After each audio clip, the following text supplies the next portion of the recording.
Coordinate transformation.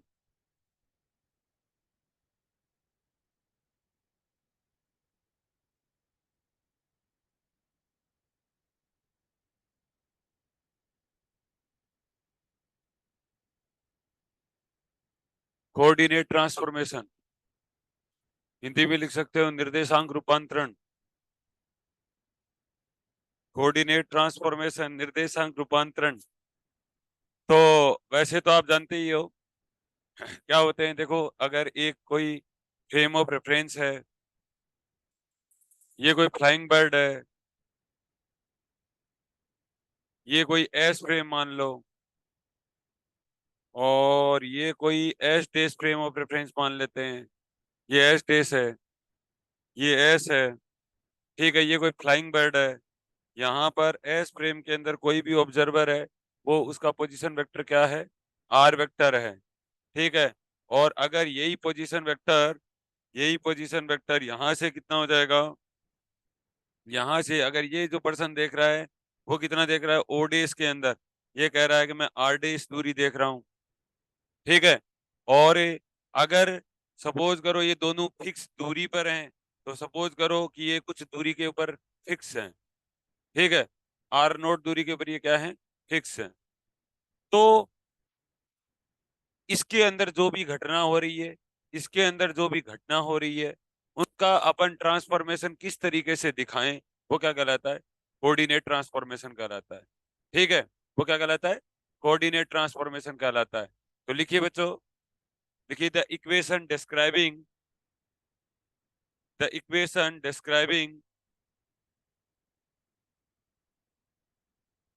the equation describing the relation between the relation between the observation of the same event observation of the same event observation of the same event taken in taken into two reference frames are called transformation equation are called transformation equation। Hindi में भी लिख सकते हो बच्चों। देखिए, एक निर्देश तंत्र में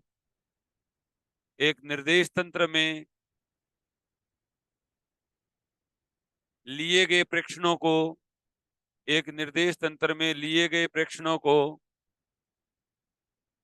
दूसरे निर्देश तंत्र में इसी घटना के लिए इसी घटना के लिए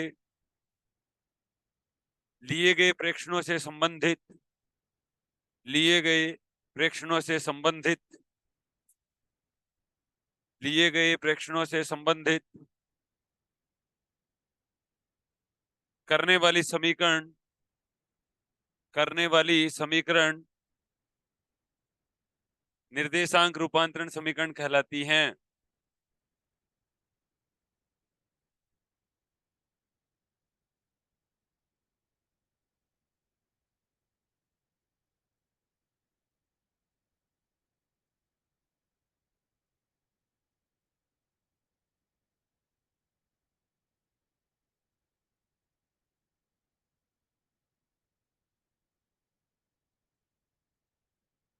देखिए, निर्देशांक रूपांतरण दो प्रकार के होते हैं। Two type of coordinate transformation two type of coordinate transformation two type of coordinate transformation. एक होता है बच्चों टाइम इंडिपेंडेंट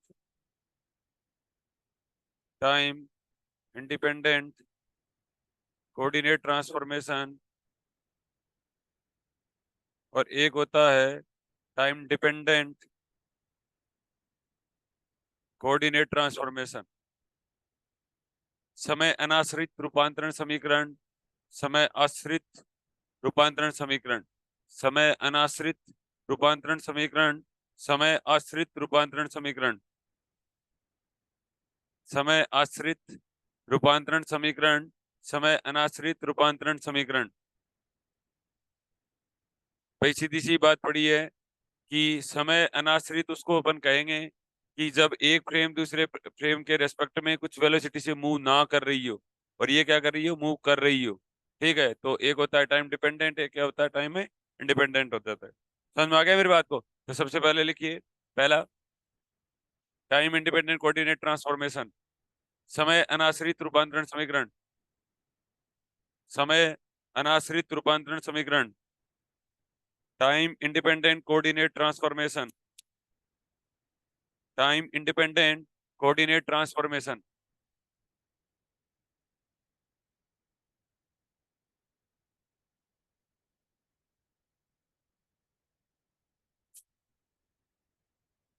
देखो बच्चों, ये S dash frame of reference है, ये एस फ्रेम ऑफ रेफरेंस है और कुछ दूरी पर फिक्स है ये। ठीक है, तो ये कहलाता है टाइम इंडिपेंडेंट कोऑर्डिनेट ट्रांसफॉर्मेशन। अब अगर अपन पोजीशन का ट्रांसफॉर्मेशन किस तरीके से दे रहे हैं, वेलोसिटी का किस दे रहे हैं, एक्सीलरेशन का कैसे दे रहे हैं, फोर्स का कैसे दे रहे हैं, वो क्या कहलाएगा, कोऑर्डिनेट ट्रांसफॉर्मेशन कहलाएगा। वो क्या कहलाएगा, कोऑर्डिनेट ट्रांसफॉर्मेशन कहलाएगा। तो पहले डायग्राम बना लो।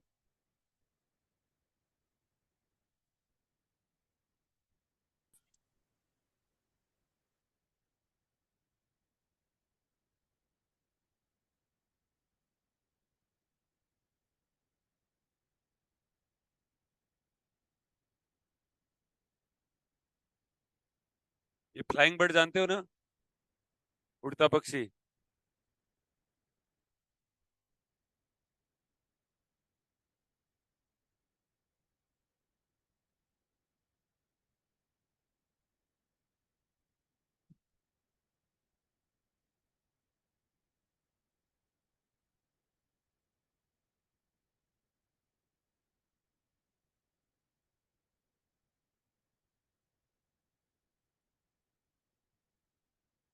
देखिए, अब लिखिए, let us consider,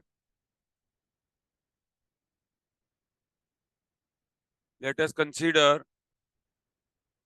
two reference frame S and S days, two reference frame S and S days, two reference frame S and S days, two reference frame S and S days, whose origin are, whose origin are at O and O days, at O and O days। एक person यहाँ पर खड़ा है, एक person यहाँ खड़ा है और एक फ्लाइंग बर्ड है। ठीक है, तो सबसे पहले लिखिए स्थिति का रूपांतरण। पहला पॉइंट लिखिए, transformation of position, transformation of position, transformation of position, position का ट्रांसफॉर्मेशन, स्थिति का रूपांतरण। अरे कोई धीरे धीरे लिखो, कोई प्रॉब्लम हो तो मेरे को बता देना। स्थिति का रूपांतरण। अब देखो बच्चों, यहाँ पर ट्रांसफॉर्मेशन ऑफ पोजीशन, ये समझ में आ रहा है क्या बात? ये आ रहा है? क्या आया, कैसे आया?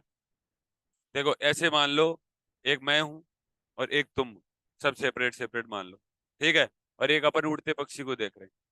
तो उड़ता पक्षी, तुम्हारे अंदर और मेरे अंदर क्या रिलेशन है? क्या अपन पोजीशन को डिफरेंट देख रहे हैं? क्या अपन वेलोसिटी को डिफरेंट देख पा रहे हैं? या वेलोसिटी सेम दिख रही है? क्या एक्सीलरेशन डिफरेंट है? ऐसे तो नहीं है कि पक्षी आपको तो क्या नाम है 2 मीटर पर सेकंड स्क्वायर से दिख रहा है और मेरे को 4 मीटर पर सेकंड स्क्वायर से दिख रहा है। क्या फोर्स आपको अलग अलग दिख रहे हैं? ये अपने को काम करना है। और अभी अपन दोनों क्या कर रहे हैं, फिक्स दूरी पर है, कोई चल नहीं रहा, एक एक कोई चल नहीं रहा। समझ में आ गया मेरी बात को? समझ में आया? इमेज बनी क्या? बनी? क्या इमेज बनी? देखो एक उड़ता पक्षी है, लाइट देख लो आप, ये लाइट है। ठीक है, एक तुम देख रहे हो, एक मैं देख रहा हूँ यहाँ से। मेरी दूरी पोजीशन आर वेक्टर मान लो, आप आर डेस मान लो। ठीक है, और अपन बीच की दूरी ये मान लो। और अपने को क्या करना है, पोजीशन का ट्रांसफॉर्मेशन देखना है। ठीक है, तो बच्चों इसके अंदर देखो, पहले तो इसके अंदर वेक्टर लो लगा दो। ठीक है, ये दो एरो एक तरफ है, ट्रायंगल लो लगा दो। ठीक है, आर नोट वेक्टर और प्लस है R dash vector equal to कितना हो जाएगा, आर वेक्टर। तो R dash vector equal to कितना हो जाएगा, आर माइनस आर। ये आर डेस क्या है, कोई भी एस डेस निर्देश तंत्र के अंदर, कोई भी S dash frame of reference के अंदर जो भी ऑब्जर्वर है वो उड़ते पक्षी को देख रहा है। ठीक है, समझ में आ गया। और अगर आर निकालना है तो आर एक तरफ कर लो, इनको इधर ले जाओ। समझ में आ गया मेरी बात को। ठीक है, तो आर डेस बराबर ये हो जाएगा। तो R dash vector equal to कितना हो जाएगा, R vector minus R naught vector, ये आ जाएगा। तो इसका मतलब ये हो गया कि आर डेस जो देख रहा है वो आर में से घटा हुआ दिख रहा है, और अगर अपन आर देखेंगे तो बढ़ा हुआ देखेंगे। चेंजेज है मतलब, करने का मतलब पोजीशन अलग अलग दिखेगी, दिखेगी नहीं दिखेगी। समझ में आ गया यहाँ तक। तो ये पोजीशन का रूपांतरण है। अब यहाँ पर एस डेस निर्देश तंत्र ये कुछ वेलोसिटी से मूव नहीं कर रहा है अभी। ये क्या नहीं कर रहा है, मूव नहीं कर रहा है। आर नोट क्या है, आर नोट फिक्स है। आर नोट क्या है, फिक्स है। तो दूसरा पॉइंट हो जाएगा transformation of velocity. Transformation, transformation of velocity. Velocity का ट्रांसफॉर्मेशन देख लेते हैं बच्चों। ठीक है, तो अपना अभी आया आर डेस बराबर आया R vector minus R naught vector आया। तो इसका डेरिवेटिव कर दो, D R dash upon D T equal to D R upon D T. और फिक्स का डेरिवेटिव कितना होता है, जीरो होता है।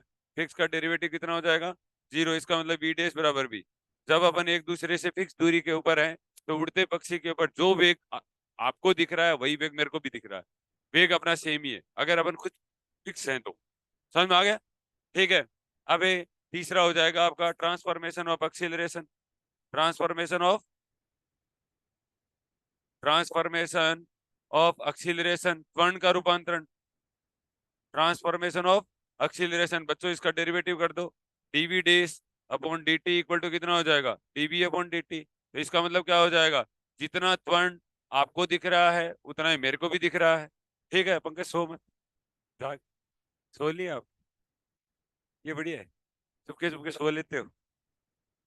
हाँ, ए डेस बराबर कितना हो जाएगा, ए हो जाएगा। ठीक है, चौथा क्या हो जाएगा बच्चों, ट्रांसफॉर्मेशन ऑफ फोर्स हो जाएगा। ठीक है, चौथा क्या हो जाएगा, ट्रांसफॉर्मेशन ऑफ फोर्स। तो ट्रांसफॉर्मेशन ऑफ फोर्स को बच्चों एम ए से इधर मल्टीप्लाई कर दो और एम ए से इधर मल्टीप्लाई कर देता हूँ। ठीक है, तो जितना फोर्स लगता हुआ आपको दिख रहा है उतना मेरे को भी दिख रहा है। ठीक है, एफ डेस बराबर क्या हो जाएगा, एफ हो जाएगा। ये क्या कहलाता है, जब अपन एक दूसरे से फिक्स दूरी के ऊपर हैं, ठीक है, तब कोऑर्डिनेट इस तरीके से दिखते हैं, transformation of position, velocity, acceleration और फोर्स। समझ में आ गया। ठीक है, तो बना लो, अच्छे से कर लो इसको अभी।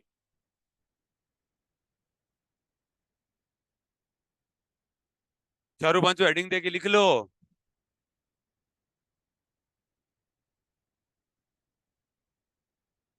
पहला लिखो ट्रांसफॉर्मेशन ऑफ पोजीशन, ये लिखो लाइन। फिर ट्रांसफॉर्मेशन ऑफ वेलोसिटी लिखो, हिंदी में लिख लेना, स्थिति का रूपांतरण, वेग का रूपांतरण, त्वरण का रूपांतरण, बल का रूपांतरण।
तो तूने लिख लिया तो क्या सबने लिख लिया क्या, अटका रही है हमको।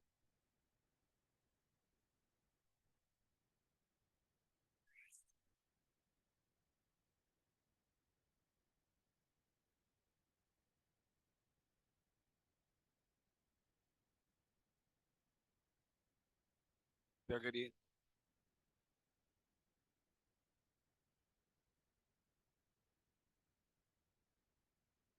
लिख लिया बच्चों? लिख लिया क्या? सही किया।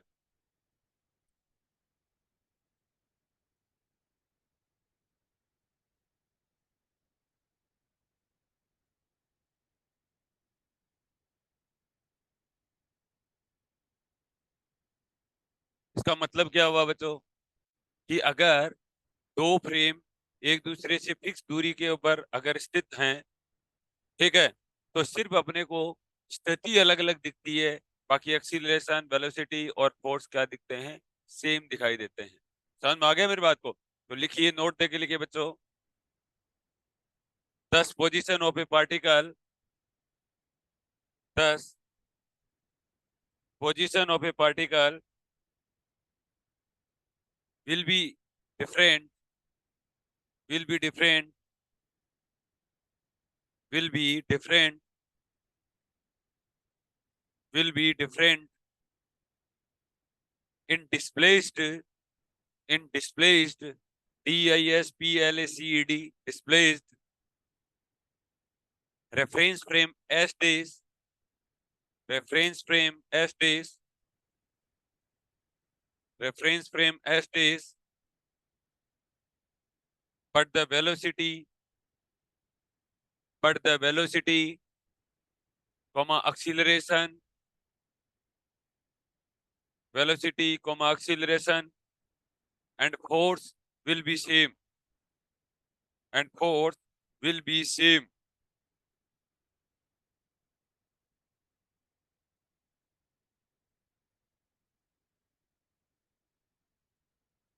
Force will be same. Hindi में लिखोगे क्या?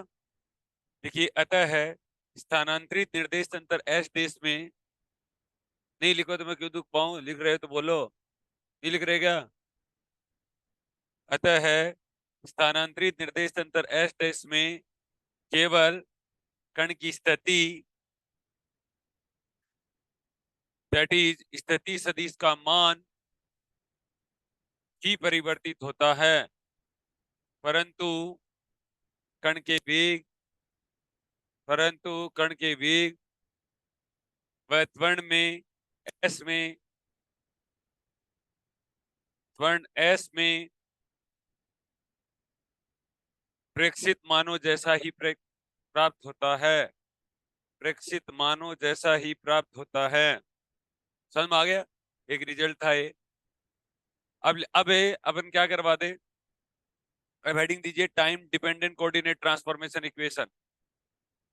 हेडिंग दीजिए टाइम डिपेंडेंट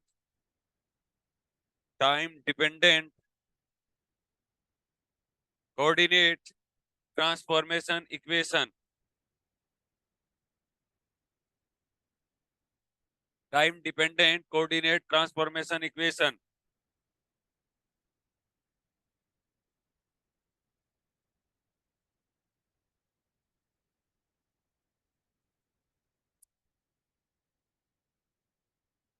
हिंदी में लिख सकते हो समय आश्रित निर्देशांक रूपांतरण समीकरण, समय आश्रित निर्देशांक रूपांतरण समीकरण। देखिए, coordinate transformations in reference frame, coordinate transformations in reference frames having uniform relative motion, having uniform relative motion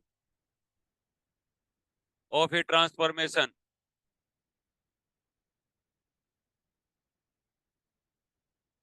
अर्थात देखिए हिंदी में, जब एक निर्देश तंत्र coordinate transformation in a reference frame having uniform relative motion, मेरे कहने का मतलब ये है कि एस डेस फ्रेम एस के रेस्पेक्ट में अब की बार कुछ वेलोसिटी से क्या कर रहा है? मूव कर रहा है। हिंदी में लिख सकते हो, जब एक निर्देश तंत्र दूसरे निर्देश तंत्र के सापेक्ष एक समान वेग से गति कर रहा है, जब एक निर्देश तंत्र दूसरे निर्देश तंत्र के सापेक्ष एक समान वेग से गति कर रहा है। इंग्लिश में लिख लो, S dash frame of reference, bracket में लिख लो, S dash frame of reference, S dash frame of reference move with respect to S, move with respect to s with constant velocity v, with constant velocity v,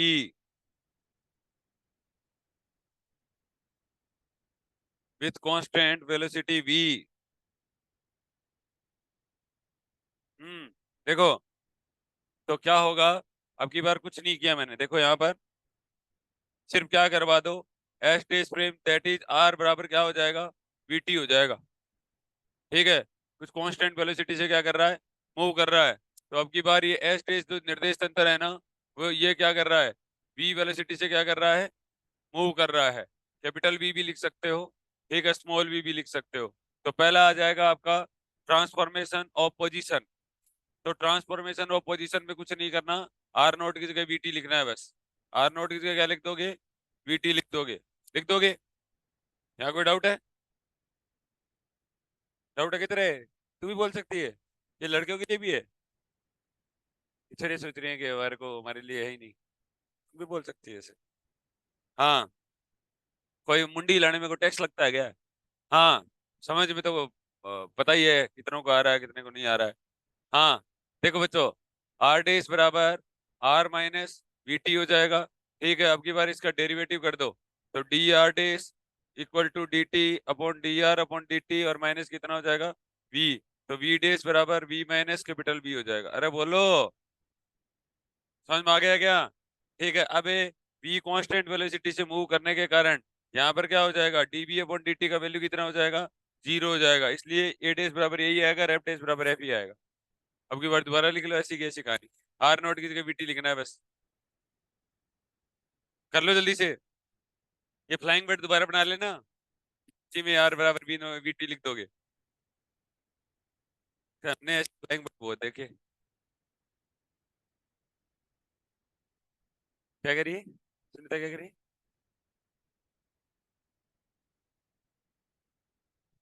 क्या करिए, अच्छा।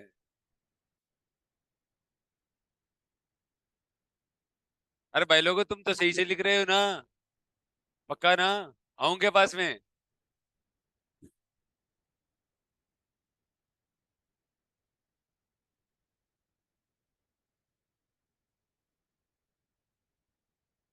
तो पंकज सोली, पंकज सोई क्यों, नहीं बताएगी, बता।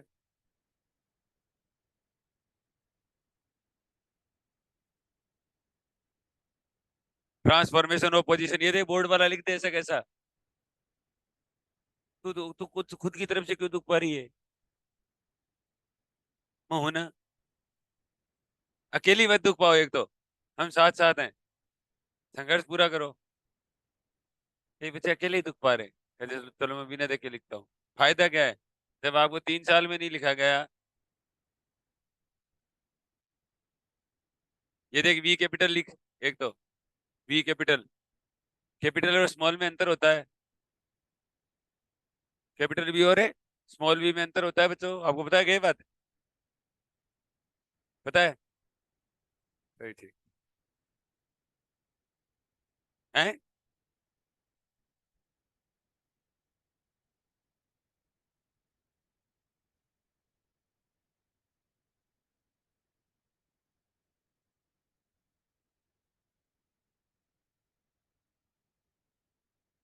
डेरिवेटिव तो करे,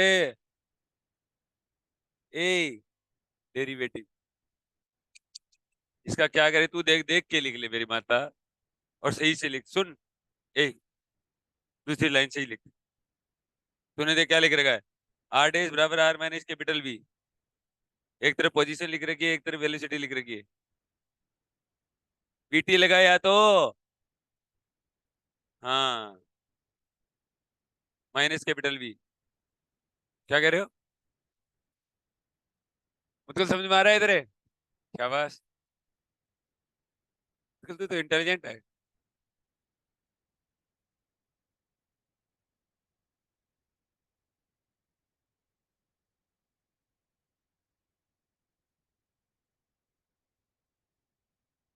क्या कर रहे हो? मुझे तेरे 22 नंबर आ रहे हैं। वाह मतलब, कमाल ही तो करने हैं। चलो इशारे तो अब की बार क्या आपको दिखा?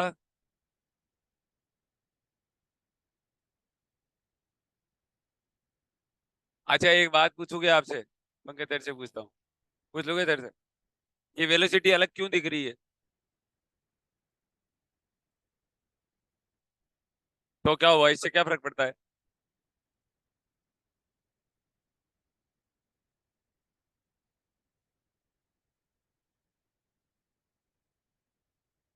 तुम बताओ, वेलोसिटी अलग क्यों दिख रही है?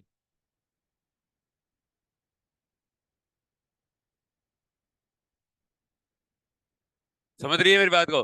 देखो, एक क्या है, फ्लाइंग बर्ड चल रहा है, फ्लाइंग बर्ड उड़ रहा है, ठीक है। एक तुम खुद भी चल रहे हो, इसकी वजह से रिलेटिव मोशन के अंदर क्या आता है, चेंजेस आते हैं। और यही बात न्यूटन कहना चाह रहा था बार बार, कि फ्रेम आपको जो बाहर के पेड़ पौधे होते हैं ना, ट्रेन में बैठे हो, बाहर के पेड़ पौधे घूमते हुए दिखाई दे रहे हैं, उसका कारण यही होता है, क्योंकि ट्रेन जिसके अंदर आप बैठे हो ना, उसका कुछ एक्सीलरेशन होता है। समझ रहे हो मेरी बात को? समझ रहे हो ना मेरी बात को? इसलिए आपको ये डिफरेंट दिखता है। लेकिन एक्सीलरेशन क्या दिखा, सेम दिखा। अब ट्रेन तो, अच्छा ट्रेन के एग्जाम्पल में इस एग्जाम्पल में क्या अंतर है, तुम बताओ। तुम, पीछे पीछे वाला, हाँ।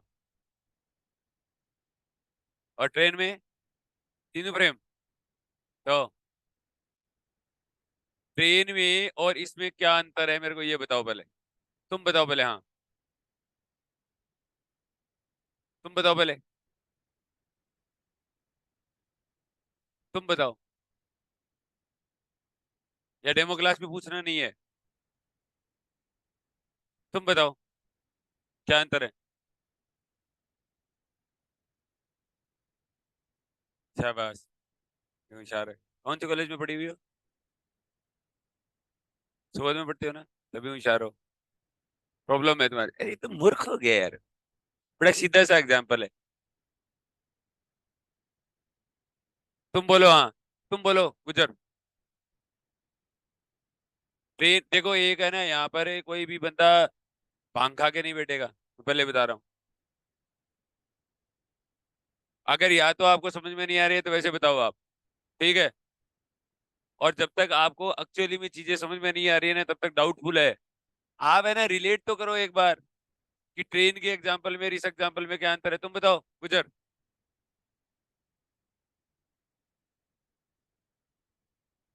तो बड़ा मुद्दा बताओ, मेन अंतर क्या है? तू बता दीक्षा। क्या, मेरे को तो तू ही अजीब लग रहा है। क्या ट्रेन के बारे में बताओ, पहले तो बताए।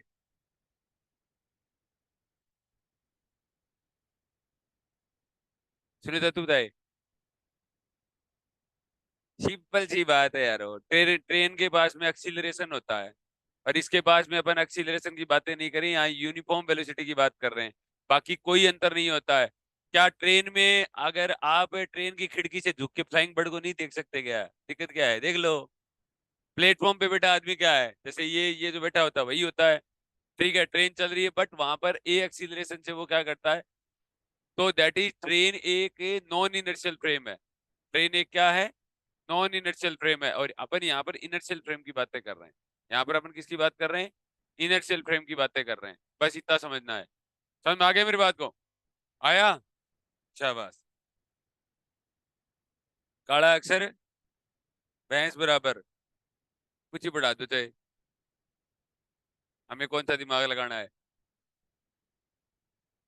समझ में आई ना मेरी बात है? ठीक है। ट्रेन के पास में क्या होता है, इसलिए अपन वैसे, ट्रेन का जब मैं एग्जांपल बोलता हूँ ना, वो समझने के लिए बोलता हूँ, इसका जैसा का जैसा एग्जांपल नहीं है, बट वो नॉन इनर्शियल फ्रेम का एग्जांपल है। ठीक है, इतना ध्यान रख। समझ में आ गया? कांस्टेंट वेलोसिटी से मूव करना, देखो एक्चुअल लाइफ में मुझे है ना तुम्हारे सामने पढ़ाते हुए अजीब सा लग रहा है, वैसे बैठे हो सुनने हुए, ना कोई हाँ ना कोई ना, ऐसे मुझे ऐसा लग रहा है मरे हुए इंसानों के सामने पढ़ा रहा हूँ। हाँ, तुम लिखने आते हो क्या? लिखने आते हो तो किताब दे दूं, लिख लो। तुम्हारा तुम मैंने पता है एक्चुअली में फील ही नहीं कर पा रहे हो, क्या हो तुम, इंसान हो गया? सीधी सी बात है, ये पंखा है, कुछ वेलोसिटी से मूव कर रहा है, मैं देख रहा हूँ तुम देख रहे हो, बात तो इतनी सी है। ठीक है, अब तुम चलो थोड़ा सा, चलते चलते देखो तो तुम्हारी वेलोसिटी क्या है, मैं खड़ा खड़ा देखूंगा अंदर आ जाएगा इसके अंदर, बात तो इतनी सी बड़ी है। अब इसके ऊपर कोई फोर्स नहीं लगा रहा, तो तुम्हें भी वही कह रहा है कि फोर्स नहीं लग रहा। अब इसको कोई एक्सटर्नल फोर्स नहीं लगा रहा, तो एक्सीलरेशन इसका कहां से आएगा, इसका भी नहीं है। अगर है तो जितना है उतना तुम्हें भी दिखाई देगा और मुझे भी दिखाई देगा। समझ में आ गया मेरी बात को? थोड़ी देर बाद में सवाल करने हैं इनके ऊपर, तब समस्या में आ जाओगे। तब क्या आ जाओगे? समस्या में आ जाओगे आप। तो फीलिंग के साथ समझ लो, चुपके चुपके नींद मत लो। चुपके से नींद ले ली। बोलो अबे। तो अब यहाँ पर क्या बात लिखोगे? यहाँ पर क्या बात लिखोगे? यहाँ पर ऐसे कहोगे, अगर एस देश निर्देश तंत्र एस के रेस्पेक्ट में कुछ वेलोसिटी से अगर मूव कर रहा है, ठीक है, अगर मूव कर रहा है, तो एक तो पोजीशन डिफरेंट दिखती है और एक वेलोसिटी डिफरेंट दिखती है, बट एक्सीलरेशन और फोर्स क्या रहते हैं? सेम रहते हैं। समझ में आ गया? अब की बार नोट में ये बातें लिखनी है। समझ में आ गया मेरी बात? लिखो बच्चों।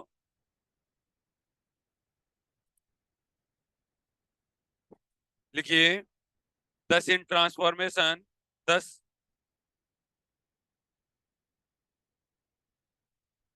In this transformation,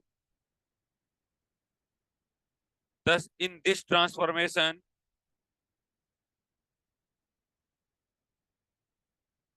position vector and velocity of particle, position vector and velocity of particle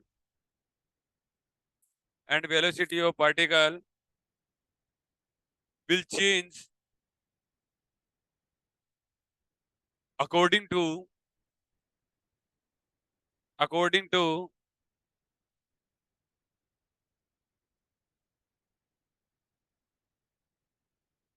respective equation, respective equation,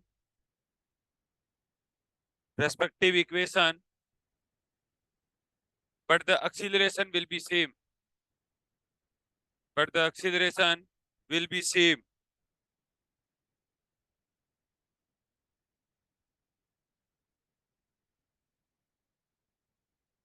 देखिए, अतः है एस देश निर्देश तंत्र में, हिंदी में लिखना चाहो तो, अतः है एस देश निर्देश तंत्र में कण की स्थिति तथा कण का वेग, कण की स्थिति तथा कण का वेग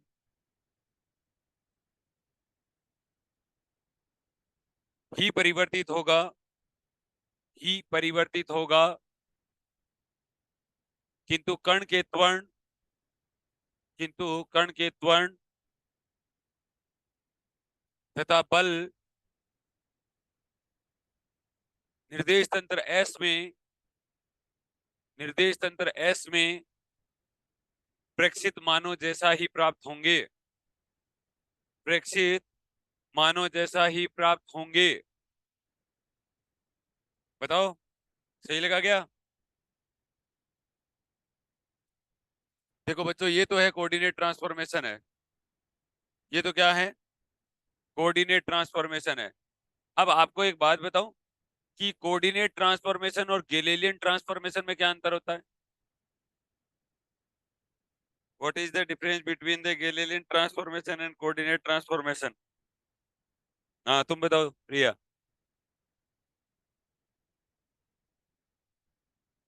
लॉरेंज और गैलीलियन में बता दे, तो पहली बार बोलिए तो वो यही ठीक है।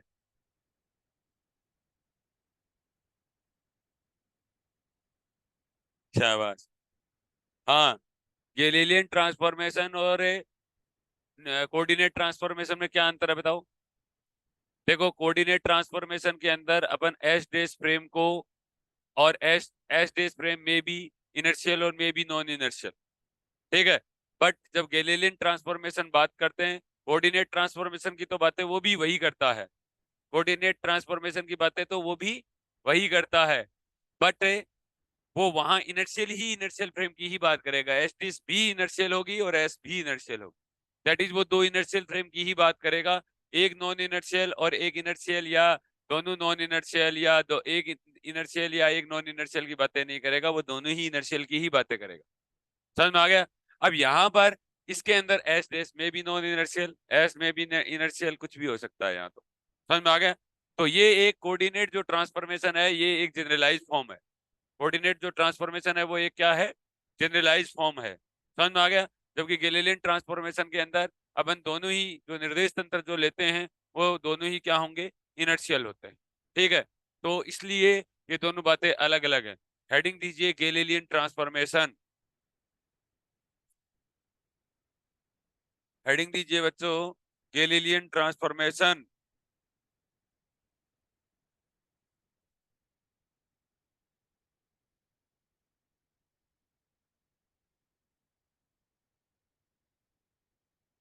गैलीलियन ट्रांसफॉर्मेशन,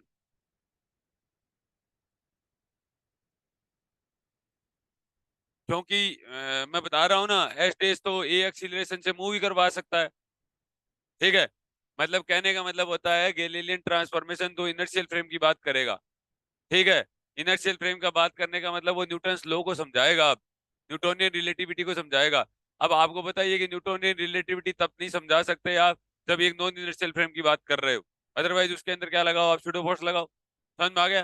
तो वो वहां पर न्यूटोनियन रिलेटिविटी को समझाएगा, ठीक है। न्यूटोनियन रिलेटिविटी यही होती है कि जब तक आप कोई एक्सटर्नल फोर्स नहीं लगाते हो, ठीक है, तो आपका न्यूटन का फर्स्ट लॉ भी वैलिड होगा, सेकंड लॉ भी होगा। अगर सूडो फोर्स लगा रहे हैं या तो मेंटेन करो, ठीक है, और अदरवाइज आप लगाओ ही मत। समझ में आ गया मेरी बात को?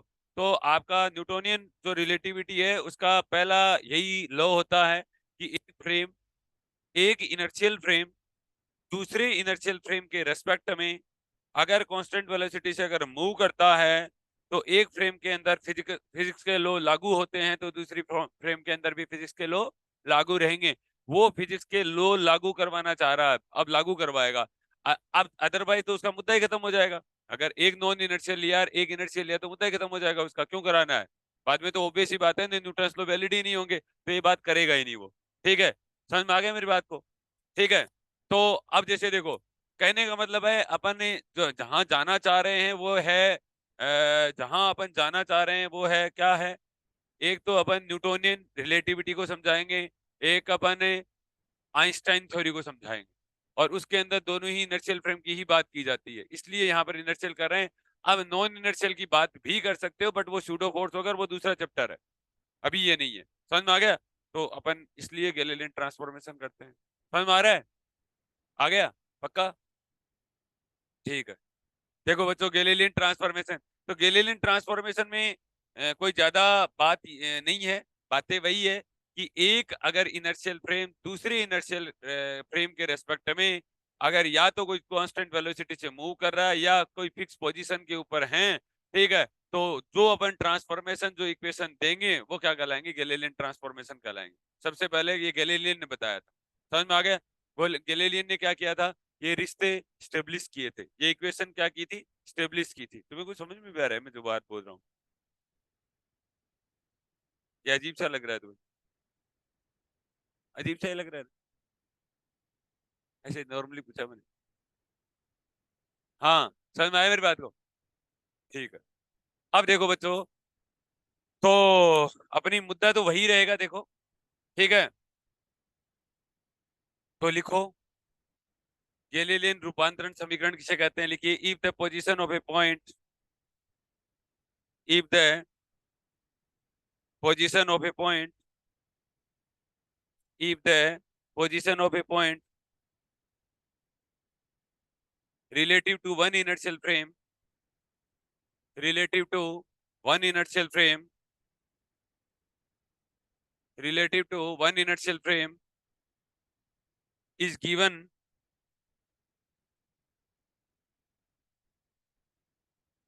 is given by the equation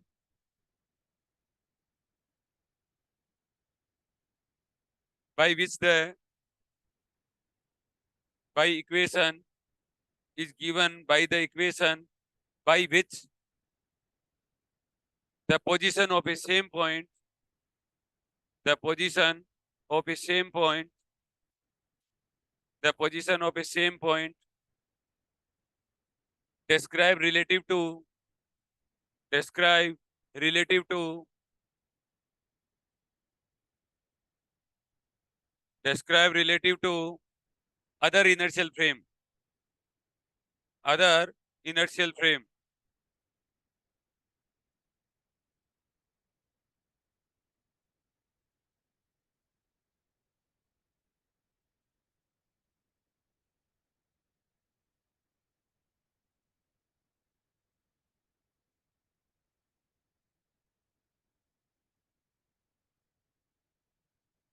देखिए बच्चों चीज तो वही है ठीक है अगर वो दोनों इनर्शियल फ्रेम की बात करता है तो ये क्या हो जाएगा गैलीलियन ट्रांसफॉर्मेशन हो जाएगा बाकी वो कोऑर्डिनेट ट्रांसफॉर्मेशन ही है एक तरीके से समझ में आ गया बस ठीक है तो वही फ्लाइंग बर्ड होता है और वही सब चीजें होती हैं ठीक है अरे समझ गए क्या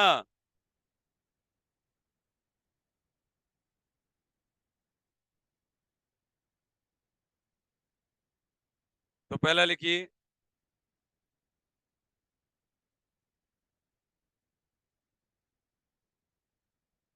ब्रैकेट में लिख सकते हो आप एक बात ऐसे लिख लीजिए नोट देके लिख लीजिए the relation between the relation between one inertial frame to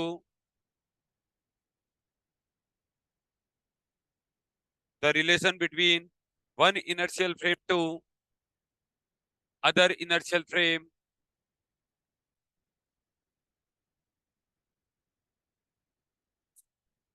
other inertial frame ये कोऑर्डिनेट गैलीलियन रूपांतरण कहलाता है ये क्या कहलाता है गैलीलियन ट्रांसफॉर्मेशन कहलाता है तो गैलीलियन ट्रांसफॉर्मेशन और क्या नाम कोऑर्डिनेट ट्रांसफॉर्मेशन में क्या अंतर है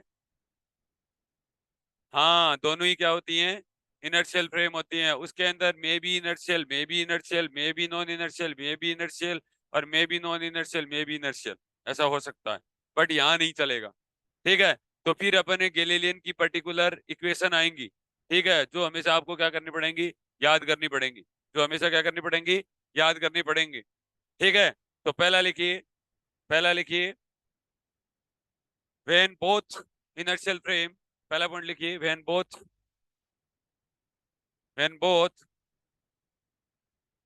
सर वीडियो अपलोड नहीं हुई recorded when both inertial frame s and s days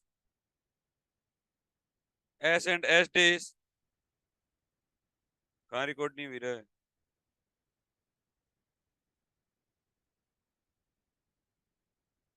when both inertial frame s and s days are initially coincidence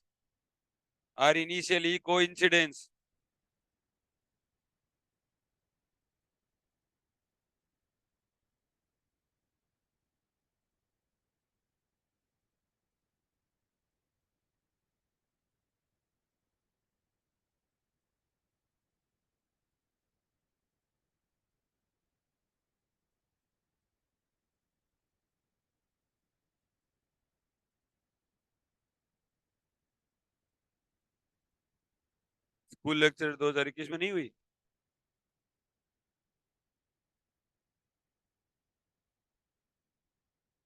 हुई तो सही सर 2 बजे मैसेज आया था क्लास। लिखिए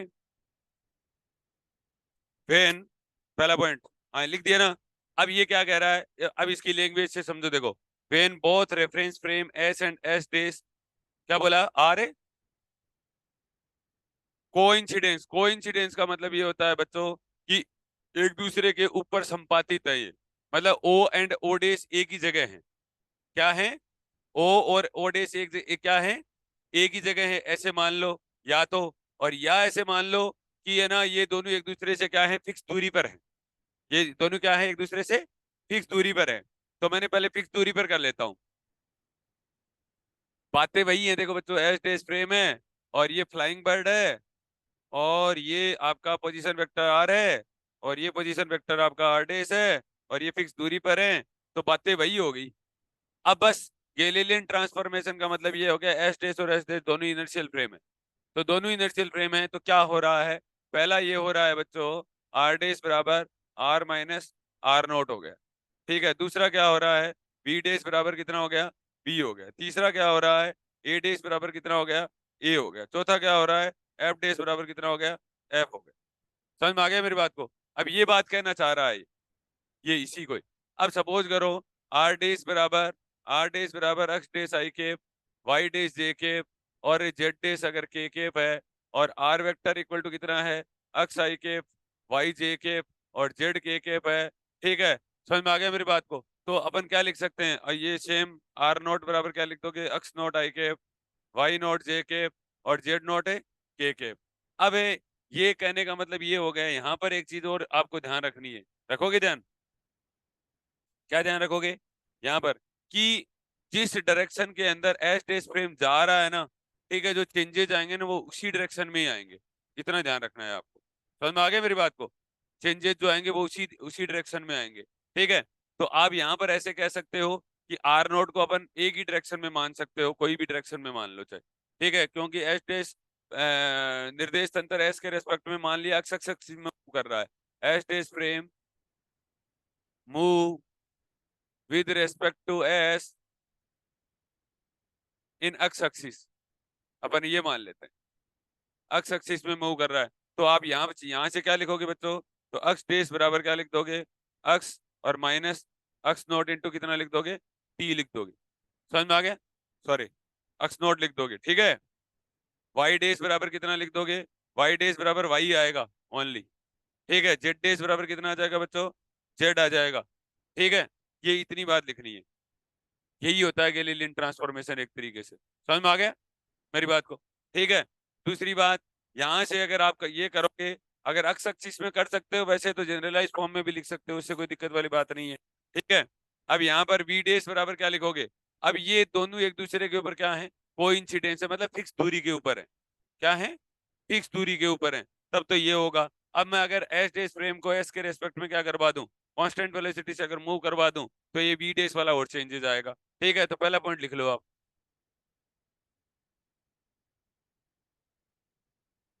ये लिख लो, सिंपल सी बात लिख लो, कोई ज्यादा ये फ्लाइंग बर्ड बनाना, अरे फ्लाइंग बर्ड जरूर बनाते जाना, और लिख लेना S dash and S both are inertial frames, S dash and S are both inertial frame. Hello, Shaktimaan तो है नहीं कि फ्रेम तो एक ही डायरेक्शन में मूव करेगी। अरे मेरा कहने का मतलब ये है कि आर नोट जो वेक्टर है ना, उसको मैंने लिखा है एक्स नोट आई कैप, ठीक है। आर नोट को क्या लिखा है, एक्स नोट आई कैप लिखा है, ठीक है। तब ये हो जाएगा एक्स डेस बराबर ये, वाई डेस बराबर वाई ये, जेड डेस, अभी वेक्टर मत लगा देना इनके, क्योंकि कंपैरिजन हुआ है। समझ में आ गया ना? अरे बोलो, ये भी लिख लो, आर नोट बराबर एक्स नोट आई कैप। क्या कह रहे हो?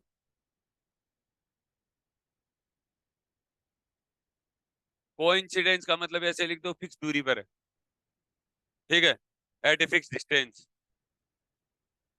कोइंसिडेंस कोई एक एक्सिस कोइंसिडेंस होती है, जैसे जेड मान लो आप, ठीक है, जैसे क्या मान लो, जेड मान लो, ठीक है। तो मान लो फिक्स दूरी पर मान लो, अरे मान लोगे क्या? ठीक है। अब लिखिए, लिखिए वेन, दूसरा point, when both inertial frame S and S dash, when both, when both inertial frame S and S days,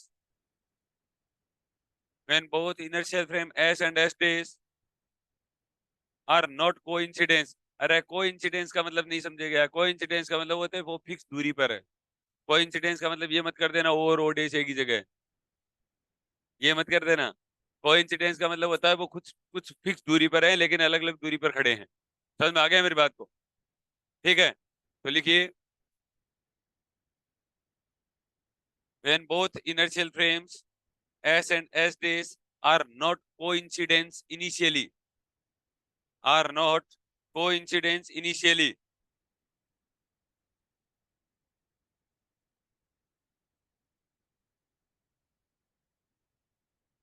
तो कहने का मतलब ये हो गया कि वो क्या करने लग गए, कुछ दूरी के ऊपर क्या करने लग गए, ठीक है, कुछ कांस्टेंट वेलोसिटी से क्या करने लग गया, मूव करने लग गया अब, ठीक है, एक जगह खड़े नहीं है, तो क्या हो जाएगा, बस चीजें तो वही आनी है, ठीक है, तो वी डेज बराबर कितना हो जाएगा बच्चों, वी माइनस कैपिटल वी हो जाएगा, बाकी तो यही सब चीजें, ए डेज बराबर यही होगा, एफ डेज बराबर एफ ही होगा, ठीक है, और आर नॉट बराबर यही है, ठीक है, आर नॉट बराबर कितना हो जाएगा बच्चों, वी टी हो जाएगा बस, वी टी और आई के हो जाएगा, ठीक है, समझ में आ गया क्या मेरी बात को, ये और कर लो, ऐसा कैसे ही लिख लो डायग्राम दोबारा बना के।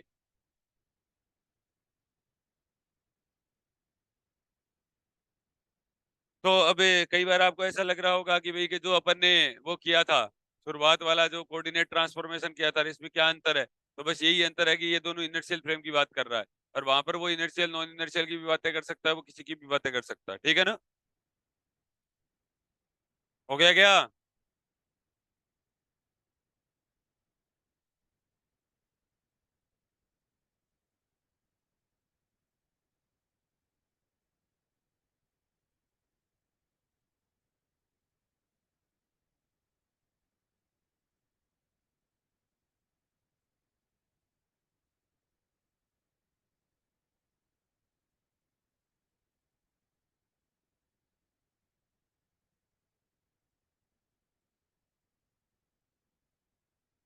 अब देखो बच्चों, ये जो एफ डेस बराबर एफ होता है ना, ठीक है, ये क्या कहलाता है, ब्रैकेट में लिख लेना, ठीक है, this is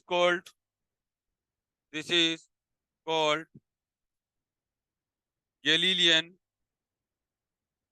Galilean invariance of force, Galilean invariance of force,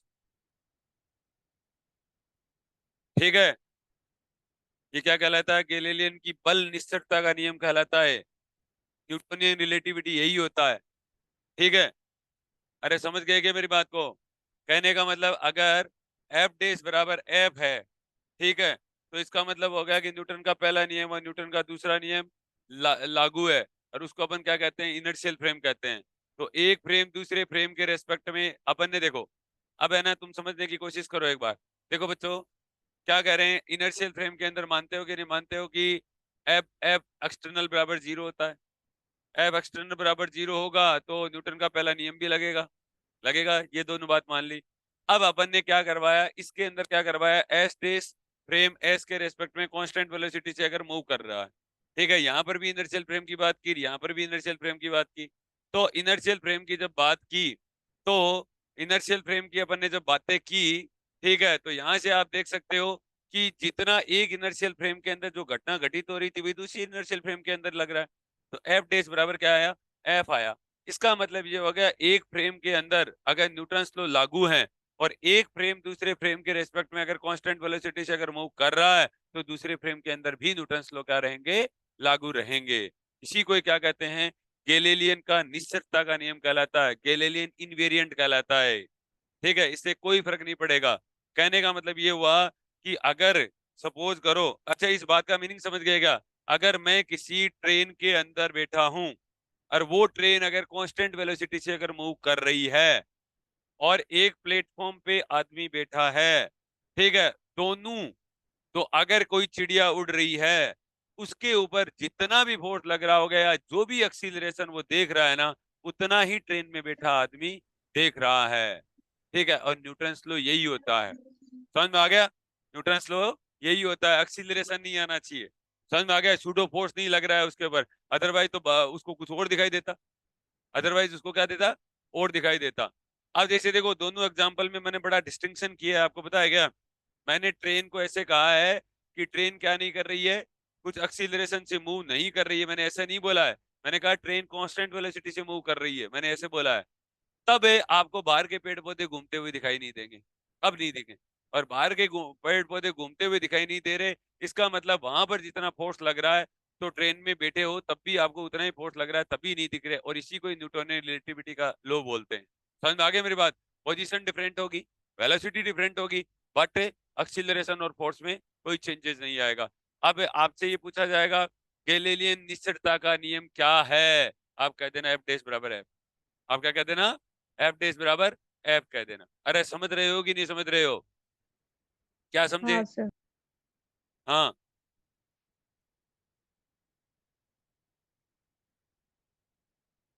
हाँ, क्या कह रहे हो? दोनों मूवी में कांस्टेंट वेलोसिटी से कर रहा है क्या, तो होने दे, उसमें क्या दिक्कत है, उससे कोई फर्क नहीं पड़ेगा। ठीक है, वो तो रिलेटिव वेलोसिटी के अंदर चेंजेस आ जाएगा। अरे भाई, दो चीजें जब भी कभी मूव कर रही होती है ना, उसको एक को रेस्ट में लाना होता है, एक को क्या होता है, रेस्ट में ले आओ। ठीक है, समझ में आ गया मेरी बात? तू दोनों को क्यों मूव करवा रही है पहले तो ऐसे बता।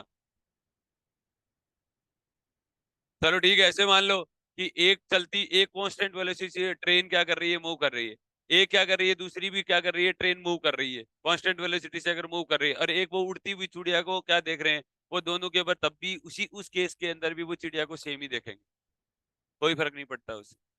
वेलोसिटी डिफरेंट का क्या मतलब है, तो डिफरेंट हो जाए, डिफरेंट को क्या मतलब है अपना, कुछ भी हो जाए, एक्सीलरेशन नहीं होना चाहिए, बस बात इतनी है। ठीक है, वो तो तुम अगर वो देखोगी ना, हाँ क्या नाम है, ये तुम अगर देखोगी कि क्या देखोगी, तुम अगर आपस में रिलेटिव वेलोसिटी देखोगी ना, तो वो v बराबर v1 माइनस वी टू होगा, या v बराबर v1 प्लस v2 होगा, वो आपस की रिलेटिव वेलोसिटी है, तुम लेकिन थर्ड पर्सन को देख रही हो। समझ में आ गया मेरी बात को? तो चलाओ चाहे, कोई दिक्कत नहीं है। वो कल रॉकेट वाला एग्जांपल यही तो था, कि रॉकेट से कोई पर्सन किसी को देख रहे हो आप, और एक दूसरी रॉकेट से देख रहा है, देखने दो, न्यूटन लॉ ऑलवेज वैलिड रहेगा। चलो चाहे डिफरेंट वेलोसिटी हो, वेलोसिटी कांस्टेंट रहना चाहिए, बस इतना ध्यान रखना। वो 3 मीटर पर सेकंड से कर रहा है, तो वो 3 से ही करना चाहिए फिर वो, और एक 5 से अगर कर रहा है, तो वो 5 से ही करना चाहिए। बात इतनी है, वो दोनों अलग हो जाए, दोनों अलग की कोई दिक्कत नहीं है, लेकिन वो कांस्टेंट होनी चाहिए, इतना ध्यान रखो। ठीक है, ऐसा नहीं हो कि एक्सीलरेशन आ जाए कहीं ना कहीं, एक्सीलरेशन तभी आएगा, ठीक है, तो एक्सीलरेशन आते ही शूट ऑफ फोर्सेज आ जाएंगे। ठीक है, और तब ये न्यूटन्स के लॉ काम नहीं करेंगे, तब क्या नहीं करेंगे, न्यूटन्स के लॉ काम नहीं करेंगे। समझ में आ गया मेरी बात को? बोलो, यहाँ कोई डाउट है क्या? ठीक है, तो कर लो बच्चों, लिख लो, लिख लिया क्या? अच्छा ठीक है, हेडिंग दो ट्रांसफॉर्मेशन ऑफ डिस्प्लेसमेंट, हेडिंग दो transformation of displacement, transformation of the displacement between the 2 points, transformation of the displacement between 2 points, transformation of the displacement between 2 points।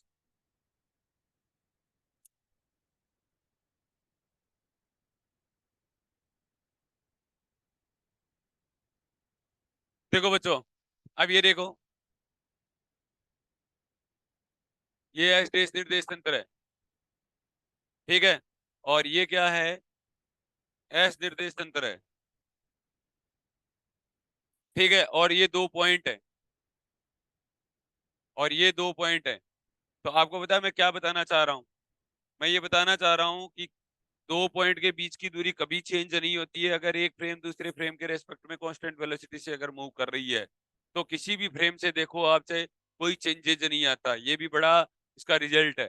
ठीक है, तो 2 पॉइंट लिए मैंने, और ये सपोज करो ओरिजन ओ है, एस डेस है, तो ये पोजीशन मैंने ले लिया, R1 ले लिया, सपोज करो R1 ले लूं, ठीक है, ये R1 वेक्टर ले लिया, और ये मैंने ले लिया R12 वेक्टर ले लिया, R2 वेक्टर ले लूं, और ये बीच की दूरी मैंने क्या ले ली, डी वेक्टर ले ली। ठीक है, अरे ले लूं क्या, ये डी वेक्टर ले ली, ये कोई P1 पॉइंट मान लो, और ये क्या मान लिया, P2 वेक्टर मान लिया। तो इन एस फ्रेम में क्या हो जाएगा बच्चों, इन एस फ्रेम में क्या हो जाएगा, एस फ्रेम में ये हो जाएगा, ठीक है, R2 vector equal to R1 vector, ठीक है, डी वेक्टर किधर भी मान लो चाहे आप, उससे कोई फर्क नहीं पड़ता, ये मान लो चाहे। ठीक है, तो ये हो जाएगा R1 vector equal to, R1 vector equal to D vector, sorry, R1 vector plus D vector, और इक्वल टू R2 वेक्टर। ठीक है, तो ये आ जाएगा R2 vector minus R1 vector equal to कितना आ जाएगा, डी वेक्टर आ जाएगा। ये इक्वेशन नंबर 1 हो गया, एस फ्रेम के अंदर ये है कहानी इसकी। ठीक है, अब अपन ये मान लेते हैं कि यहां से यहाँ ओ डेज वाला जो ऑब्जर्वर है वो उन दो पॉइंट के बीच की जो दूरी देख रहा है, ये तो R1 डेज देख रहा है, और ये यहाँ से कितनी देख रहा है, R2 डेज देख रहा है, और ये बीच की दूरी अपन ऐसे कह देते हैं, इसके लिए D डेज है। इसके लिए कितनी है, D डेज है। तो इन एस डेज फ्रेम में क्या हो जाएगा, इन एस डेज फ्रेम में, तो एस डेज फ्रेम में ये हो जाएगा बच्चों R2 डेज और इक्वल टू R1 डेज, और माइनस कितना हो जाएगा, D वेक्टर हो जाएगा।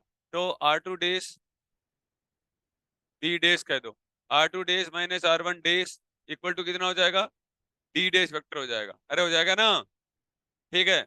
R1 days, R1 days plus D days vector, ये कह दिया मैंने, समझ में आ गया। तो ये हो गया, ये इक्वेशन नंबर 2 हो गई। अब लेकिन अपन अगर एस डेज निर्देश तंत्र एस के रेस्पेक्ट में अगर कुछ कांस्टेंट वेलोसिटी से अगर मूव करता है, ठीक है, तो अपने को पता है कि R2 डेज का वैल्यू कितना होता है, R2 डेज का वैल्यू होता है R2 वेक्टर और माइनस कितना होता है, VT होता है, माइनस कितना होता है, VT होता है। समझ में आ गया मेरी बात को। R1 डेज का वैल्यू कितना होता है बच्चों, R1 डेज का वैल्यू होता है R1 वेक्टर माइनस कितना होता है, VT होता है। ये इक्वेशन नंबर 3 हो गया, ये इक्वेशन नंबर 4 हो गया। समझ में आ गया। तो इक्वेशन 3 और 4 को इसके अंदर पुट कर दो, इक्वेशन 3 और 4 को क्या कर दो, put equation 3 and 4, equation 3 and equation 4 in equation 2, in equation 2, then we have equation 1, equation 1 मिल जाएगी आपको। क्या मिल जाएगी, इक्वेशन में 1 मिल जाएगी, that is D dash vector equal to कितना हो जाएगा, डी वेक्टर हो जाएगा। समझ में आ गया मेरी बात को। तो इसका मतलब ये हो गया बच्चों, अब फील करना है ना, तो फील ऐसे कर लो कि जैसे सपोज करो 2 पॉइंट ले लो, अब की बारी मैं ये रोड ये ले लेता हूँ, ठीक है, और ये 2 पर्सन देख रहे हैं कहीं से, और एक पर्सन एक के रेस्पेक्ट में क्या कर रहा है, कांस्टेंट वेलोसिटी से मूव कर रहा है, ठीक है। तो ये जितनी बीच की दूरी है ना, ये इतनी रहेगी, एक के लिए भी उतनी रहेगी, दूसरे के लिए भी इतनी करेगी, अगर वो कांस्टेंट वेलोसिटी से अगर क्या कर रहे हैं, मूव कर रहे हैं। समझ में आ गया मेरी बात को, ठीक है। तो अगर एक निर्देश तंत्र एक फ्रेम ऑफ रेफरेंस दूसरे फ्रेम ऑफ रेफरेंस के रेस्पेक्ट में अगर कांस्टेंट वेलोसिटी से अगर मूव कर रहा है, तो दो पॉइंट के बीच की दूरी कभी भी चेंज नहीं होती है, दो पॉइंट के बीच की दूरी कभी भी चेंज नहीं होती है। ये भी क्या कहलाता है, गैलीलियन का रिजल्ट कहलाता है। समझ में आ गया मेरी बात को, कर लो बच्चों।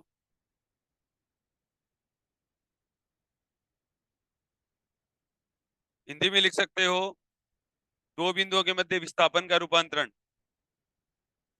दो बिंदुओं के मध्य विस्थापन का रूपांतरण।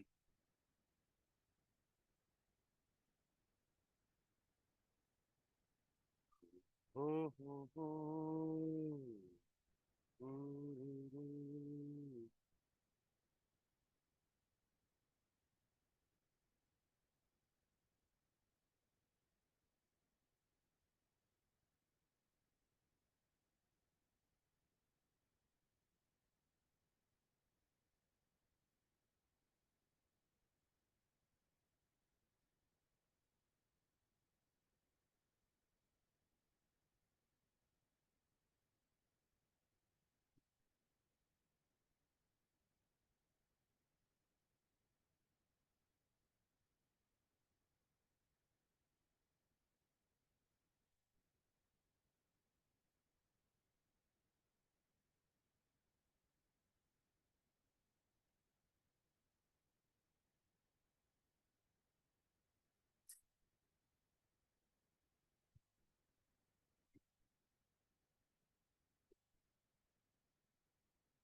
हो गया क्या।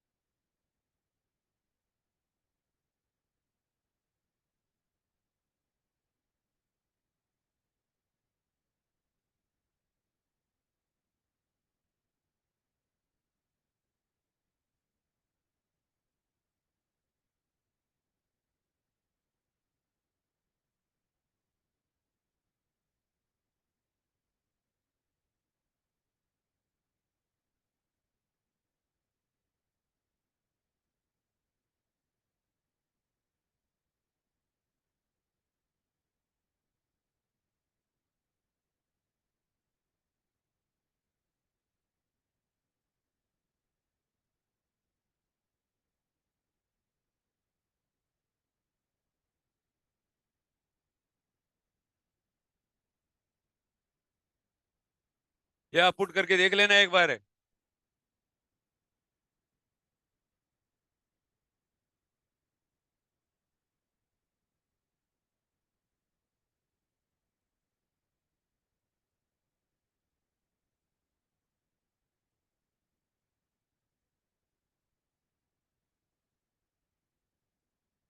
पुट करके देख लो बच्चों, आ रहा है क्या?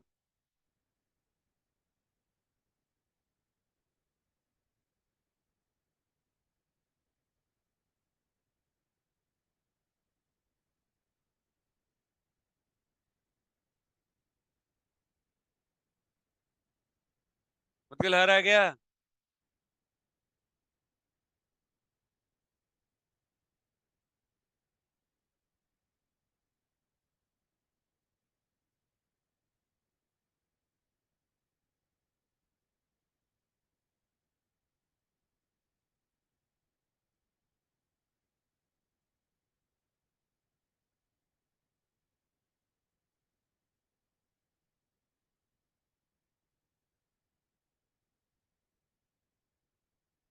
वो कंचन वो 4 बुक तो लेके आ।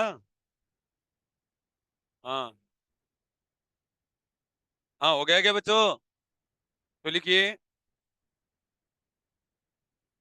This is called law of Galilean invariance of displacement.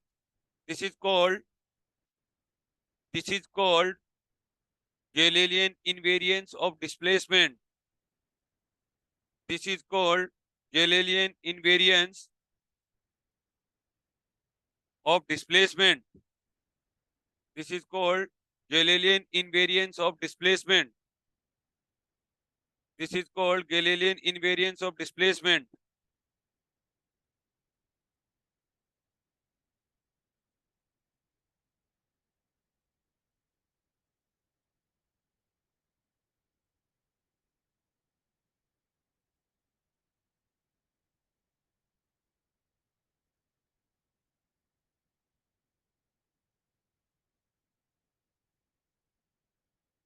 सवाल लिखिए एक।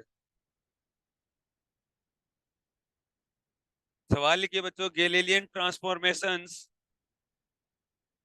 Galilean transformations, Galilean transformations provide the provide the provide the transformations of transformations of transformations of physical quantities, physical quantities from,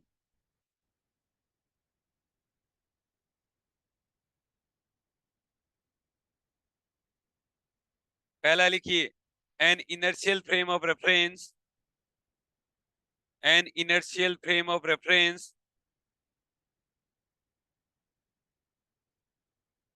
to another inertial frame of reference, to another inertial frame of reference।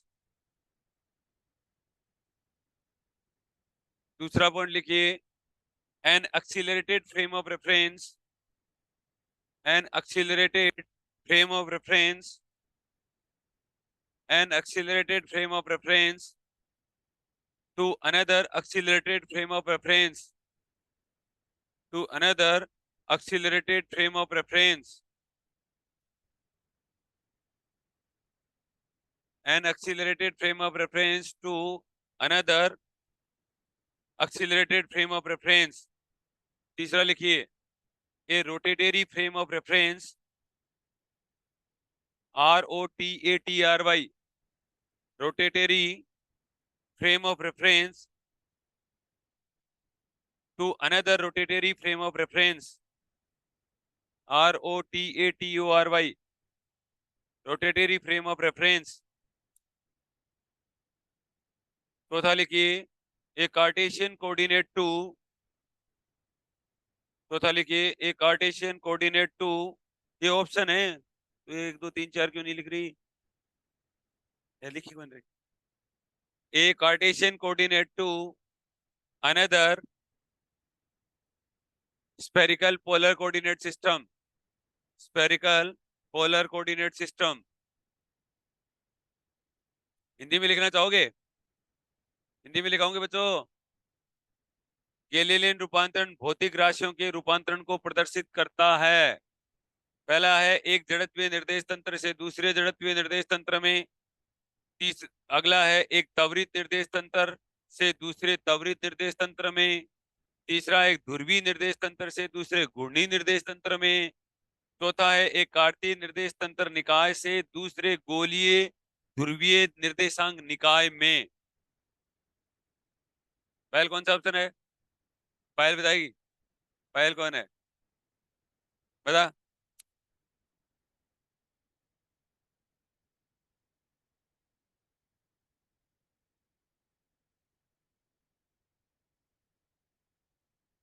Pankaj तू बताए। अरे मूर्ख पहला 25 बार तो बोल दिया कि Galilean रूपांतरण हमेशा दो निर्देशांकों दो जड़त्वीय निर्देश तंत्रों में क्या बताता है? ट्रांसफॉर्मेशन बताता है। अब अगर ये मैं नहीं पढ़ाऊं ना आपको नहीं आया ये सवाल। देखो इसी को, अरे मैंने कहा था ना यही सवाल बना देता है। ठीक है। और आपको लगेगा पता नहीं भगवान जाने क्या बना दिया, क्या पूछा है। हाँ, समझ में आ गया मेरी बात को? तो पहला ऑप्शन हो जाएगा बच्चों, पहले ऑप्शन को टिक कर लो। इसका आंसर पहला ही है कि एक जड़त्वीय निर्देश तंत्र से दूसरे जड़त्वीय निर्देश तंत्र में क्या बताता है? ट्रांसफॉर्मेशन बताता है। समझ में आ गया?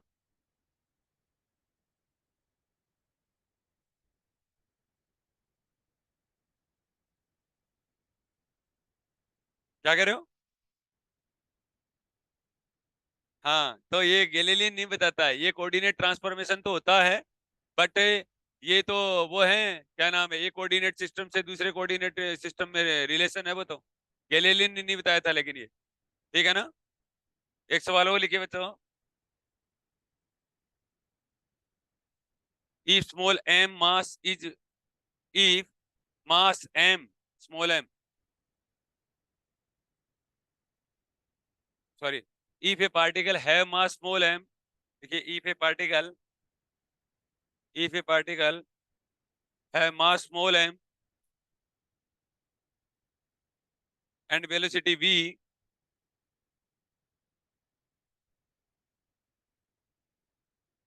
comma its acceleration a, its acceleration small a, and t represent the time small t,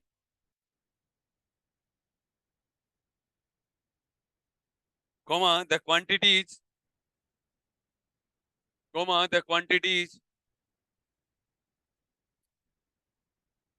which remain invariant which remain invariant in Galilean transformation, in Galilean transformation।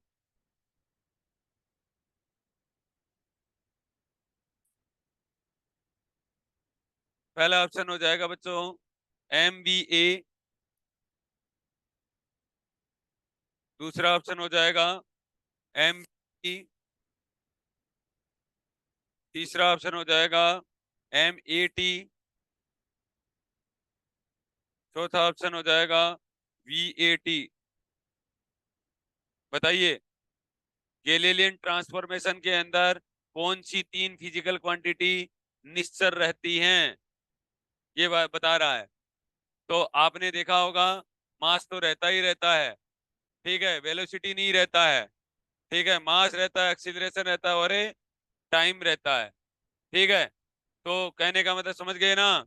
देखो ये यही वाली बात है, पैरेलल के अंदर ये लिख लेना आंसर, आर डेज बराबर आर माइनस बी टी। ठीक है, और बी डेज बराबर वी, ए डेज बराबर ए, ठीक है, बी डेज बराबर वी, ए डेज बराबर ए, एफ डेज बराबर एफ। ठीक है, एम डेज बराबर एम, मास मतलब सेम रहता है, कहने का मतलब ये हो गया।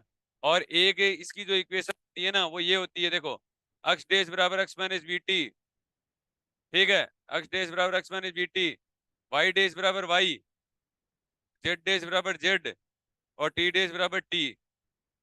ठीक है, टी डेज बराबर टी, ये कह रहा है टाइम इसने क्या बताया था, इसने टाइम को क्या बताया था, इनवेरिएंट बताया था गैलीलियन ने, टाइम की कोई ज्यादा चर्चा नहीं की थी। ठीक है, समझ में आ गया मेरी बात को, ये सब बातें बताई थी। तो इसके अंदर ये ऑप्शन हो जाएगा एम, ए और टी।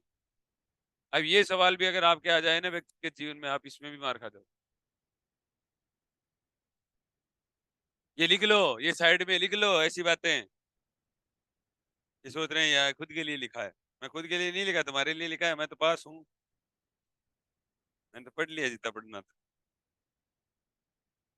भगवान जाने तुम क्या पढ़ोगे। चले क्या, समझ में आ गया, क्या कह रहे हो। हाँ लिख लो, कौन मना कर रहा है।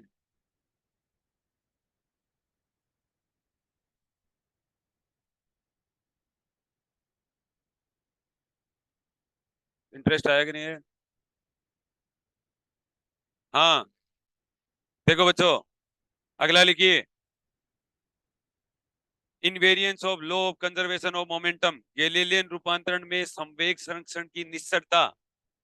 हेडिंग दीजिए, गैलीलियन रूपांतरण में संवेग संरक्षण की निश्चरता। Invariance of law of conservation of momentum, invariance of law of conservation of momentum, invariance of law of conservation of momentum. देखो बच्चों, सीधी सी बात यह है कि अगर एस डेस फ्रेम और एस के रेस्पेक्ट में क्या कर रहा है, कांस्टेंट वेलोसिटी से अगर मूव कर रहा है, ठीक है, तो अगर जैसे सपोज करो ये m1 मास का पार्टिकल है, ठीक है, और इसका वेलोसिटी u1 है, ठीक है, एक m2 मास का पार्टिकल है, ठीक है, एक क्या है, m2 मास का, कोलिजन हो रही है, ये आफ्टर कोलिजन m1 मास के पार्टिकल का वेलोसिटी u2 है, ये v1 हो जाता है, और m2 मास के पार्टिकल का जो वेग है वो क्या हो जाता है, v2 हो जाता है। और एक एस डेस निर्देश तंत्र है जो एस के रेस्पेक्ट में क्या कर रहा है, v कर रहा है। एक m1 मास का पार्टिकल है वो u1 डेस रखता है, ठीक है, m2 मास का जो पार्टिकल है वो u2 डेस रखता है। आफ्टर कोलिजन m1 मास का जो पार्टिकल है वो v1 डेस रखता है, और m2 मास का जो पार्टिकल है वो v2 डेस रखता है। ठीक है, तो एस फ्रेम के अंदर कंजर्वेशन ऑफ लीनियर मोमेंटम क्या होगा, in S frame, from conservation of linear momentum, from conservation of linear momentum. Conservation of linear momentum क्या कहता है, कंजर्वेशन ऑफ लीनियर मोमेंटम ये कहता है m1u1 plus m2u2 equal to क्या हो जाएगा, m1v1 प्लस m2 कितना हो जाएगा, v2 हो जाएगा। ये इक्वेशन नंबर अपनी क्या हो गई, 1 हो गई। ठीक है, इन एस डेस फ्रेम में क्या हो जाएगा बच्चों, इन S dash frame, S dash frame में m1u1 डेस और प्लस कितना हो जाएगा, m2u2 डेस इक्वल टू क्या हो जाएगा, m1v1 डेस प्लस क्या हो जाएगा, m2v2 डेस हो जाएगा। समझ में आ गया। ठीक है, तो यहाँ पर अब ये इक्वेशन नंबर 2 हो गई बच्चों। परंतु अपन क्या जाते हैं, but from Galilean transformation, Galilean transformation क्या कहता है कि u1 डेस बराबर u1 माइनस कितना हो जाएगा, कैपिटल बी हो जाएगा। अरे हो जाएगा ना। ठीक है, u2 डेस बराबर कितना हो जाएगा, u2 डेस बराबर u2 माइनस कैपिटल बी हो जाएगा। अरे हो जाएगा ना। ठीक है, अब u3 डेस बराबर, सॉरी, v1 डेज बराबर, v1 डेज बराबर v1 माइनस कैपिटल बी हो जाएगा। कर दोगे ना।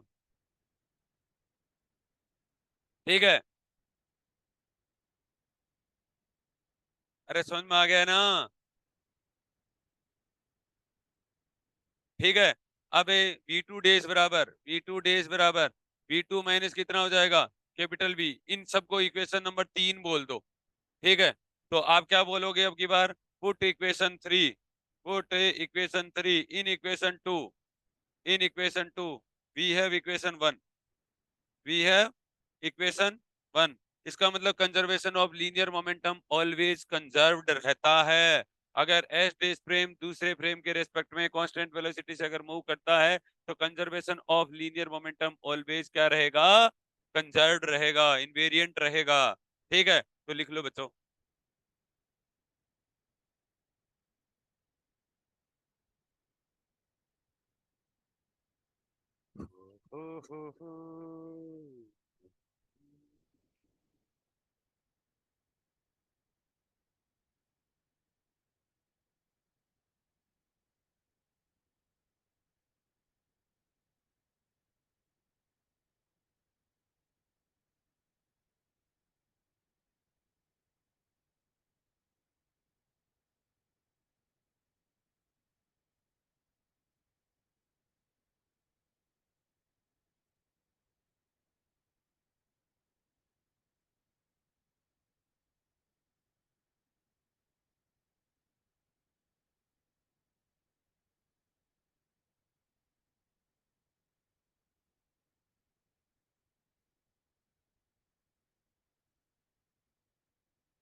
हो गया क्या?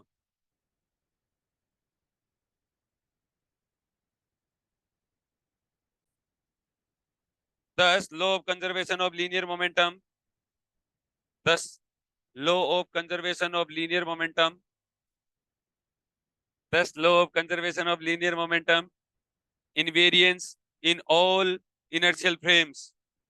Invariance in all inertial frames. Heading 2. Invariance of law of conservation of energy. Invariance of law of conservation of energy. 2 minute, 2 minute रुक जा, 2 मिनट में है। ठीक है, invariance of law of conservation of energy. देखो बच्चों, invariance of law of conservation of energy. ठीक है, अब की बार देखो, ये क्या लगा दो, यहाँ पर हाफ वेक्टर हटा दो, half m1 u1 square u2 square vector हटा दो, बाकी चीजें वही है, m1 v1 स्क्वायर कह रहा है, हाफ m2 v2 स्क्वायर। ठीक है, इसके अंदर भी वेक्टर हटा दो u1 डैश स्क्वायर। अरे समझ गए क्या? ठीक है, u2 डैश स्क्वायर। ठीक है, half half v1 dash square, half m2 v2 dash square. बच्चों बाकी बातें वही हैं, ये करने के बाद में ये मिल जाएगा, सेम चीज है। ठीक है, समझ में आ गया है मेरी बात को? डॉट प्रोडक्ट है ये u1 डेज को क्या लिखे, u1 स्क्वायर का मतलब होता है u1 vector dot u1 vector. अरे समझ गए ना? तो अगर अपन करेंगे तो वापस से अपने को इक्वेशन 1 मिल जाएगा। ठीक है, तो इसका मतलब conservation of a linear, sorry energy भी क्या रहेगा, कंजर्व रहता है, इनवेरिएंट रहता है ऑल इनर्शियल फ्रेम के अंदर। समझ में आ गया? ये कर लो इतनी देर, अच्छे से करना। लिखिए, choose the incorrect statement, choose the incorrect statement, choose the incorrect statement. लिखिए, इन गैलीलियन ट्रांसफॉर्मेशंस, इन गैलीलियन ट्रांसफॉर्मेशन, इन गैलीलियन ट्रांसफॉर्मेशन। पहला लिखिए, the distance between, the distance between these 2 points, the distance between these 2 points,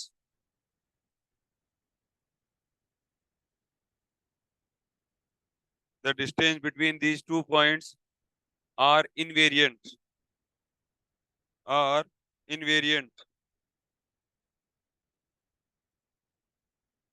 are invariant।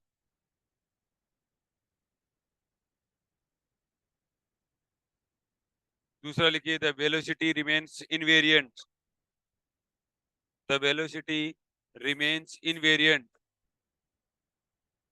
the velocity remains invariant। अरे कोई हिंदी में दिक्कत हो तो मेरे को पूछ लेना। हिंदी में लिख सकते हो, गैलीलियन रूपांतरण में दो बिंदुओं के बीच की दूरी निश्चल रहती है, वेग निश्चल रहता है।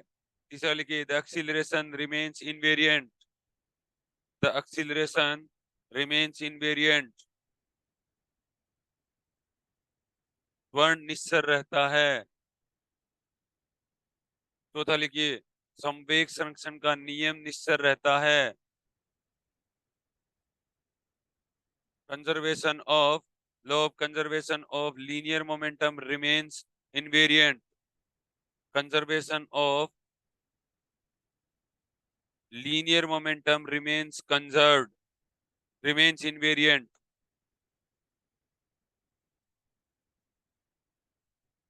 हम्म, कौन सा इनकरेक्ट है, या तीसरा करे? हाँ, त्वरण तो इनवेरिएंट होता है, लीनियर मोमेंटम भी इनवेरिएंट होता है, दो बिंदुओं के बीच की दूरी भी रहती है, वेग नहीं रहता है, वी डैश बराबर वी माइनस कैपिटल वी नहीं होता क्या, वेग चेंज होता है। ठीक है, समझ गए मेरी बात को? तो इसके इसके ब्रैकेट में भी ऐसे ही लिख लेना। देखो, इसके ब्रैकेट में सॉल्यूशन लिख लिया करो ऐसे, ताकि ध्यान रहे, डी डैश बराबर डी कह रहा है, बी डैश बराबर बी माइनस कैपिटल वी कह रहा है, ठीक है, ए डैश बराबर ए होता है, ठीक है, और लीनियर मोमेंटम भी क्या रहता है, लीनियर मोमेंटम भी क्या रहता है, इनवेरिएंट रहता है। अभी अभी किया है, ठीक है, ये वाली बात कह रहा है, ये इनवेरिएंट रहता है। देखो, समझ में आ गया मेरी बात को? लिख लो ये।